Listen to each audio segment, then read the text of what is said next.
Hi, I'm Tom Sokolowski of Wisdom Nutrition. Did you know that how you cook your food determines how toxic that food will be? And this can have an impact on how fast you age. And yes, that means if you cook your food a certain way, your skin can age faster. But it also means that your internal tissues can age faster, and this can have all kinds of serious long-term health consequences. Food and water are sources of toxins even before cooking, and there is one food that you may know as a health food but can have a significant toxic impact that I'll be speaking about in this video. In the previous video, linked to below, I discussed how to choose containers and cookware that won't release toxins into your food and drink. In this video, I will talk more about how to reduce toxins in food and water by judicious purchasing of your food and purification of your water, and how you can reduce toxins that are formed in the process of cooking. This is the third of 6 videos on detox, which are part of my series 10 Steps to Reduce Inflammation. You need to stay well hydrated to support elimination of toxins, but water can also be a source of toxins.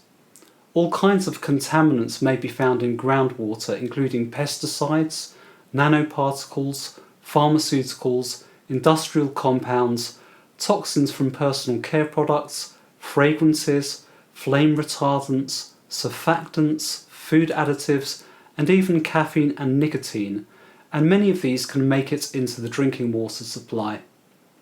A 2019 study in the US concludes that, and I quote from the study, decreasing levels of contaminants in drinking water represents an important opportunity for protecting public health. Reverse osmosis filter systems and distillation will remove more toxins than lower cost filters, but also remove minerals. The water can then be replenished with liquid mineral supplements. The advantage of distillation is that at least you know this technology is effective at eliminating most toxins from your water, unlike many lower cost filters. Natural mineral water or spring water bottled at source must adhere to strict guidelines governing both its purity and its mineral content, and so may also be a good choice if the bottle is glass. Foods should be organic as much as possible for you and lacking artificial additives unless you have thoroughly researched the safety of the additive.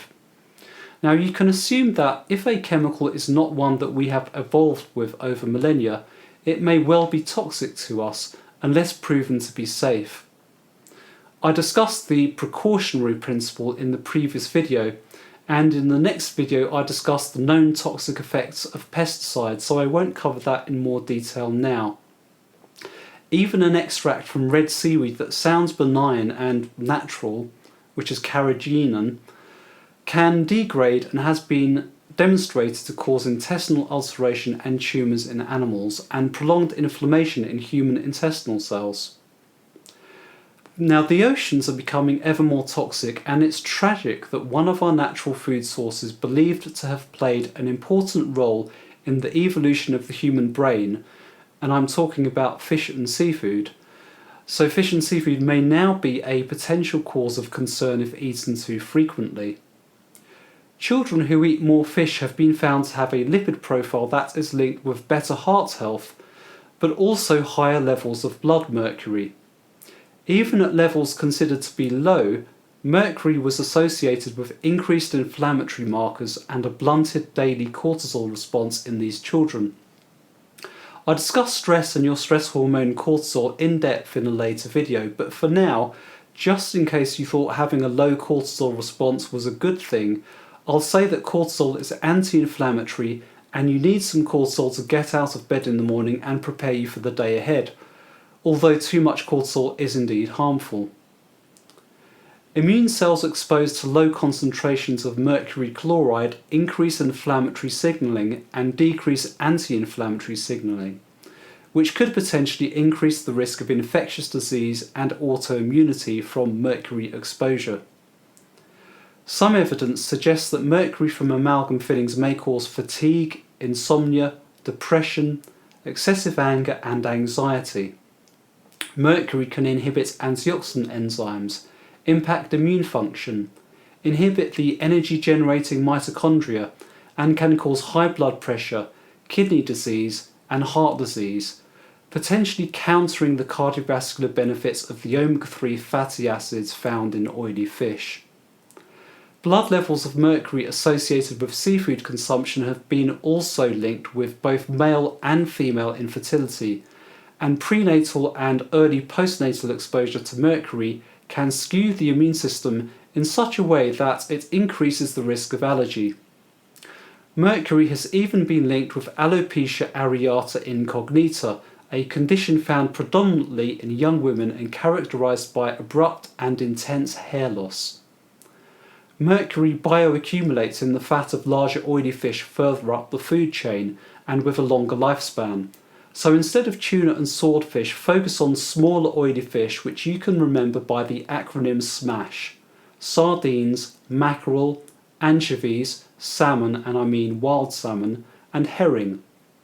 It's difficult for me to give generalised recommendations regarding seafood consumption, as in clinical practice I see some individuals accumulate heavy metals and other toxins more easily than others, which can be due to genetics and various other factors beyond the scope of this post.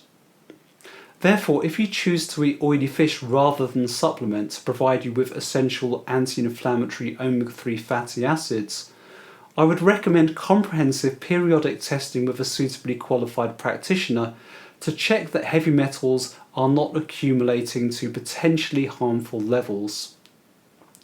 I do recommend avoiding or at least minimising your intake of farmed salmon, which is another source of xenoestrogens, which are the estrogen mimicking toxins I discussed in the previous video that can disrupt sex hormone function. You can to some extent support detoxification of mercury by including chlorella and coriander with your meals, though I would have the coriander as a separate meal from any fish or seafood you may eat, in case it actually pulls mercury into your tissues. Whereas chlorella, on the other hand, will bind to mercury and prevent or at least reduce its absorption from fish when eaten at the same meal. Garlic can also support detoxification of mercury, lead and cadmium, but again the effect will be limited. In your efforts to detox and reduce inflammation, you are likely to have thought about what foods you would choose to eat, but how you cook the food you eat should not be overlooked. I recommend eating charred foods only occasionally, as these will add a further burden to your detoxification pathways and drive inflammation. The browning of foods that we so love the taste of is caused by a reaction of amino acids with sugars at high temperatures in what is known as the Maillard reaction. Be it in browned meats, breads, onions or other foods, this reaction results in the formation of what are known as advanced glycation end products, which can also be formed when glucose binds to proteins in your body as a result of high blood sugar.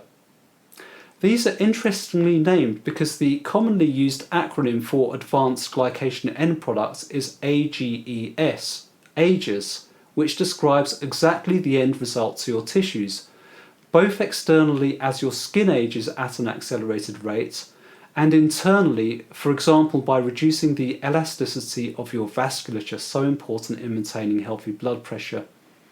There is some evidence that AGEs accumulate in human tissues, causing the cartilage that protects your joints to become stiff and brittle. AGEs drive inflammation and play a role in the development of many diseases, such as heart disease, diabetes and its complications, kidney disease, and Alzheimer's disease, as well as osteoporosis, osteoarthritis, rheumatoid arthritis, and cataracts. AGEs can also contribute to the development of neuropathy and neurological disorders, and some AGEs have toxic effects in the blood vessels, liver, and retina, and can promote some cancers and infertility. Other than reducing excessively browned or charred foods, and using gentler cooking methods such as steaming or slow cooking, you can reduce aging of both your skin and your internal tissues by keeping your blood sugar balanced, and I describe how to do this in another video for which the link is provided below. Prolonged cooking of meat and fish at high temperatures of above 150 degrees centigrade can also result in the production of carcinogens, and these are the heterocyclic amines and the polycyclic aromatic hydrocarbons, especially when barbecued, grilled, fried or smoked. Prolonged barbecue grilling can lead to particularly high levels of these compounds as a result of fat dripping onto the charcoal, where it burns and smokes and then contaminates your meat. These compounds place an additional burden on your detoxification pathways, as your body needs to metabolize these compounds somehow to minimize any damage. Now, it's often correctly argued that pleasure is a vital and health-promoting aspect of life, and I myself occasionally enjoy a grilled steak. But on a daily basis I cook most of my food, and especially meat and fish, at lower temperatures of around 150 to 160 degrees centigrade, or I slow cook at even lower temperatures. There are plenty of other ways to enjoy your food on a daily basis, and then you may find that when you do have the grilled steak, you enjoy it all the more for it being occasional. I'm just giving you information here, and I'm certainly not intending to judge anybody for their choices, nor for you to judge yourselves or others as a result of reading this. But when you do eat charred foods, I recommend taking some precautions. For example, it has been shown that marinating or cooking with herbs and spices will reduce the formation of these harmful compounds due to their antioxidant properties. So that can be a precaution that could also enhance your enjoyment of the food. Another precaution would be to eat more anti-inflammatory foods with your meal, which I will discuss in depth in a later video I'll provide a link for, and that will include a whole section on foods to reduce inflammation from meat eaten at the same meal. So after watching this and the previous video, you should have a better understanding of how to reduce your toxic exposure to food and water. I touched on organic foods, but in the next video I will talk in more depth about the health risks associated with pesticides and herbicides. If you enjoyed this video, please like, share and subscribe, and then click on the notification bell to catch all the videos as they're released. Thank you for watching.